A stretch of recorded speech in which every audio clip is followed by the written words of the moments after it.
और कुवैत में कोई भी बारिश का स्पेशल महीना नहीं होता। यहाँ पर जब सर्दी पड़ना शुरू होती है तो बारिश का महीना उसी के साथ ऑटोमेटिक स्टार्ट हो जाता है।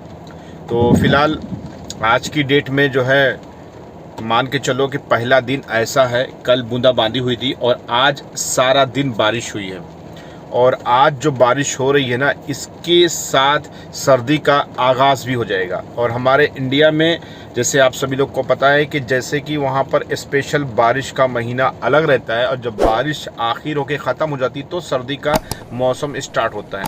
लेकिन यहाँ पर ऐसा नहीं ना, यहाँ पर अगर 4 महीना सर्दी पड़ती है तो करीबन 8 महीने के आसपास जो है गर्मी पड़ती है, और गर्मी में ज़रा से भी बूंदाबांदी होने की कोई संभावना नहीं रहती।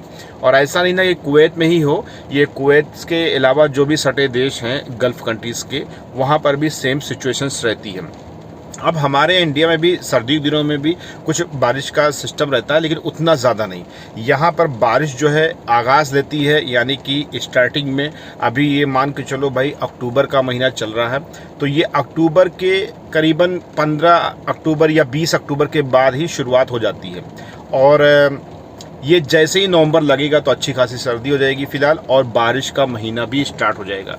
जब मैं आया था यहाँ कुवैत में पहली बार, तो यहाँ पर इतनी ज़्यादा बारिश हुई थी, करीबन जिसका घर सिरदाब में था यानी कि बेसमेंट में था, तो वो बेसमेंट में क्या है कि अच्छी खासी रमल जम गई थी। रमल बोलते हैं मिट्टी, जो भी यहाँ पर वो एक होती है। रमल का मतलब ये हो गया कि यहाँ पर एक ऐसी मिट्टी होती है जो मोरंग से रिलेटेड होती है। टोटल मोरंग ही है, समुद्र किनारा है तो मोरंग ही है। वो सब घरों में बह बह के जम गई थी, इतनी ज़्यादा बारिश हुई थी। तो बारिश नो डाउट होती है, तो कहीं ज़्यादा कहीं कम होती है फ़िलहाल। लेकिन अभी जो आगाज़ हो चुका है, आज सारा दिन लग गया और कई जगह से फ़ोन भी आ गया है कि भाई शबी भाई आओ पकौड़ी वगैरह छना जाए, क्योंकि ये बारिश के महीने में पूरी सब्ज़ी हो गई, पकौड़ी हो गई। तो ये सब चीज़ें होती रहती है, लोग इनवाइट करते रहते हैं। तो ये मौसम ही कुछ ऐसा है। लेकिन अभी सर्दी उतनी ख़ास है नहीं, लेकिन बस इसी बारिश के बाद जो है सर्दी बढ़ना शुरू हो जाएगी। अच्छा, एक चीज़ ये भी है कि यहाँ पर कुवैत में हमने ये भी देखा कि बारिश के शुरुआती महीने में भी अच्छी खासी बर्फ़ गिरती है। और उसकी पहचान ये है कि जब बारिश की बूंदें ज़्यादा आवाज़ करके तड़ तड़ करके गिरने लगे तो समझ जाओ कि भाई पानी के साथ बर्फ़ भी गिर रही है और अच्छी खासी सर्दी जो है 1-2 दिन में बढ़ जाएगी।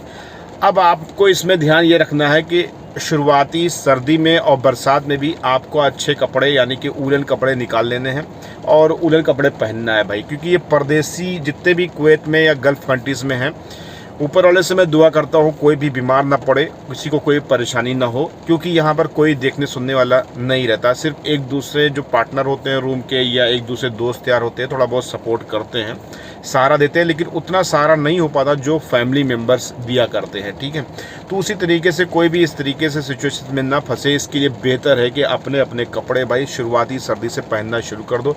अब आप कहोगे तो मैंने तो टी शर्ट पहन रखी है। मैंने टी शर्ट इसलिए पहन रखी है कि अभी पहला दिन है, तो अब मैं निकालूंगा और निकालने के बाद फिर जो है अपनी तैयारी मैं खुद करूंगा और लोगों को भी बताता हूं कि भाई तैयारी खुद करो, इसलिए क्योंकि अगर आप तैयारी नहीं करोगे तो आप सिचुएशन जान सकते हो, सर्दी लगेगी तो कौन देखेगा। तो इसलिए बेहतर है कि ये बारिश का मज़ा एक तरीके से लीजिए, और ऐसा नहीं ना कि हम मज़ा ले रहे हैं। और एक चीज़ ये भी हमने देखा है कि हमारे इंडिया में पहली बारिश हो रही है भाई, शुरुआती जाड़ा है, शुरुआती बरसात है, भीगो नहीं, ऐसा है बीमार पड़ जाओगे। और हम लोग अपने को देसी बोलते हैं, और जो कुवैती हो गए या कुवैती के बच्चे हो गए तो उन लोग को आदमी बोलते हैं कि भाई इन लोग देसी नहीं ना, बहुत दूध का पाउडर ऑर्डर पी करके पले हैं तो जल्दी बीमार पड़ जाएंगे। लेकिन ऐसा नहीं ना, यहाँ पर भी बहुत से लोग, अभी देखिए बारिश हो रही है और यहाँ पर सबसे पसंदीदा जो खेल है वो फुटबॉल का खेल है, और यहाँ पर बच्चे लोग फुटबॉल खेल रहे हैं। बारिश में भीग भीग के फुटबॉल खेला जा रहा है। आपको मैं उसकी कुछ झलक दिखलाता हूँ। अब आप देख सकते हैं ये वाइपर से मैंने क्लीन कर दिया, और हम इसको जूम करेंगे तो यहाँ पर भैया बच्चे जो हैं स्टेडियम के अंदर, ये सामने जाली लगी लोहे की इसलिए इसे क्लियर नहीं दिख रहा है, यहाँ पर फुटबॉल भैया खेला जा रहा है, और इन लोग भीग भीग के खेलेंगे और बीमार नहीं पड़ेंगे। तो इसी तरीके से भाई सबके बॉडी का टेम्परेचर के हिसाब से सिस्टम अलग अलग होता है, इसलिए बेहतर है कि भाई अपनी सेफ्टी अपने हाथ में। मिलते हैं नेक्स्ट वीडियो में। वीडियो अच्छी लगी तो लाइक सब्सक्राइब कर दीजिए।